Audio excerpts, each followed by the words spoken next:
কৃষি বিপ্লৱৰ নামত গৰু খুটিত হৈছে কেলেংকাৰী কলৈ গ'ল গৰু খুটিৰ গৰু খুটিৰ কেলেংকাৰীক লৈ তোলপাৰ এতিয়া ৰাজ্য গৰু খুটিৰ কেলেংকাৰীত নাম ভাঙুৰ খাইছে বিজেপিৰ শীৰ্ষ নেতাৰ ৰাণাদা এই গৰু খুটি বাতৰিটো মোৰ ইমান খেলিমেলি কৰিছে মই একোৱে বুজি পোৱা নাই হয় নেকি অকল তোমাৰে নহয় ৰাইজৰো একেই দশা এইদৰে আপোনাৰো গৰু খুটিৰ গীৰ গাইৰ অংকক লৈ জংকপংক লাগিছে নেকি যদিহে লাগিছে তেতিয়াহ'লে আমাৰ ভিডিঅ'টো অকণো স্কিপ নকৰাকৈ শেষলৈ চাওক অচিন্ত তুমিতো গৰু খুটিলৈ গৈছিলা কি জানিলা কোৱাচোন ৩০০ গীৰ গাই আৰু জনপ্ৰতিনিধিয়ে কৃষকক কৰা অন্যায় এই গৰু খুটি প্ৰকল্পটো ৭৮০০ বিঘা মাটিত নাছিল জানো দাদা তোমালোকক ২০২১ চনৰ পৰা বুজা ৰবা মনত আছেনে গৰু খুটিত উচ্ছেদ চলাওঁতে শতাধিক সন্দেহযুক্ত লোকে ঘৰবাৰী হেৰুৱাইছিলে আৰু এজনে প্ৰাণো হেৰুৱাইছিল আৰু সেই সময়ত অসমৰ মুখ্যমন্ত্ৰী ডক্টৰ হিমন্ত বিশ্ব শৰ্মাই ১৭ কোটি টকাৰ ব্যয় সাপেক্ষে গৰুখুটিত বহুমুখী কৃষি প্ৰকল্প নামৰ এটা প্ৰকল্প আৰম্ভ কৰিলে আৰু তাত নেতৃত্ব বহন কৰিছিলে IAS অফিচাৰ বিনোদ চেচানে বিনোদ চেচানৰ পাছত চতিয়াৰ বিধায়ক পদ্ম হাজৰিকাই ১১জনীয়া এখন কমিটি গঠন কৰি এই সমস্ত দায়িত্বভাৰ তেখেতে লৈ লৈছিল আচ্ছা সেই ১১জনীয়া যোনখন বিশেষ সমিতি পদ্ম হাজৰিকাই গঠন কৰিছিলে তাতে আছিল নেকি বিজেপি নেতা দিলীপ শইকীয়া আৰু বিভিন্ন বিভাগৰ জ্যেষ্ঠ বিষয়াসকল আৰু দাদা পাকটো ক'ত লাগিলে আচলতে গৰু কিমান আছিলে গৰু খুটিত কৃষিমন্ত্ৰী অতুল বৰা বিধানসভাত দিয়া তথ্য মতে তিনিটা পৰ্যায়ত গুজৰাটৰ পৰা গীৰ গাই আহিছে প্ৰথম পৰ্যায়ত ২০২১ চনত ৮০ লাখ টকাত ৯৮জনী গীৰ গাই আৰু তাৰ পাছতে ২০২২ চনৰ জানুৱাৰী মাহত ২৪জনী গীৰ গাই আৰু এটা বলদ আনিছে কিন্তু জানানে পূজা খেলিমেলিটো লাগিল তৃতীয় পৰ্যায়তে গুজৰাটৰ পৰা যে ৩০০ গীৰ গাই আনিছিল তাৰ মাত্ৰ ২১০টা গীৰ গাইহে গৈ পাইছিলগৈ গৰুখুটি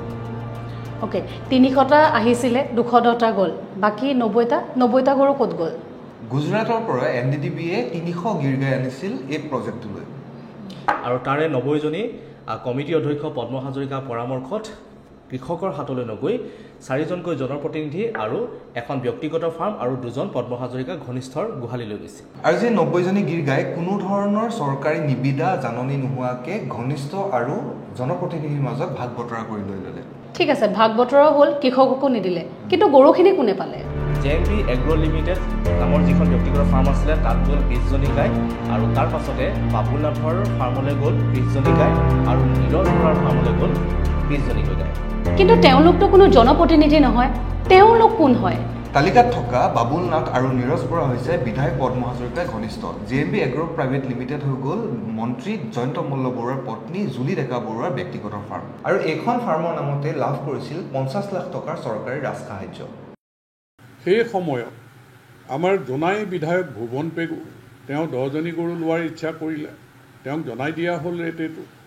গহপুৰৰ MLA উৎপল বৰা তেওঁ ৪জনী গৰু লোৱাৰ ইচ্ছা কৰিলে তাৰপিছত জয়ন্ত মল্ল বৰুৱা আমাৰ মন্ত্ৰী তেখেতে ২০জনী গৰু লোৱাৰ ইচ্ছা কৰিলে তাৰপিছতে আমাৰ সাংসদ দিলীপ শইকীয়া ডাঙৰীয়া তেওঁ ২জনী গৰু লোৱাৰ ইচ্ছা কৰিলে দিগন্ত কলিতা তেওঁ ২জনী আৰু GMDৰ ভাইচ চেয়াৰমেন তেওঁ ২জনী তাৰপিছত মোৰে তেজপুৰৰ ভাতৃপ্ৰতিম যুৱ ব্যৱসায়ী বাবুল নাথ তেওঁকে মই ক'লোঁ যে তুমি এনেও এইবিলাক ব্যৱসায় কৰি আছা অলপ গৌ মাতা ৰাখি পুণ্য কৰা তুমি অলপ গৰু পোহাৰ ব্যৱস্থা কৰা তেতিয়া তেওঁ ক'লে যে মই ২০জনীমান পাৰিম তেতিয়া তেওঁকে মই কৈছোঁ যে ৩০জনী তুমি ৰাখা আৰু আমাৰে জামুগুৰি ভাতৃপ্ৰতিম তেওঁলোকেও গৰু ৰখা পোহা কৰি আছে তেওঁকো কৈছিলোঁ ৩০জনীমান ৰাখিবলৈ তেওঁ ২০জনী ৰখাৰ সিদ্ধান্ত ল'লে গতিকে বাবুল নাথ কোনো জনপ্ৰতিনিধি নহয় নীৰজ বৰা জনপ্ৰতিনিধি নহয় আৰু বাকী কিজন আমাৰ বিধায়ক মন্ত্ৰী তেনেকৈ আমাৰ ৯০জনী গৰুৰ ঠিক হ'ল আৰু ৰঙিয়াত কিছুমানে সেই ৯০জনী গৰু নিলে কিন্তু দিলীপ শইকীয়াই আমাৰ ইয়াৰ পৰা ২জনী গৰু নিছে বাকী প্ৰায়খিনি ৰঙিয়াৰ পৰা নিছে দাদা আৰু এটা কথা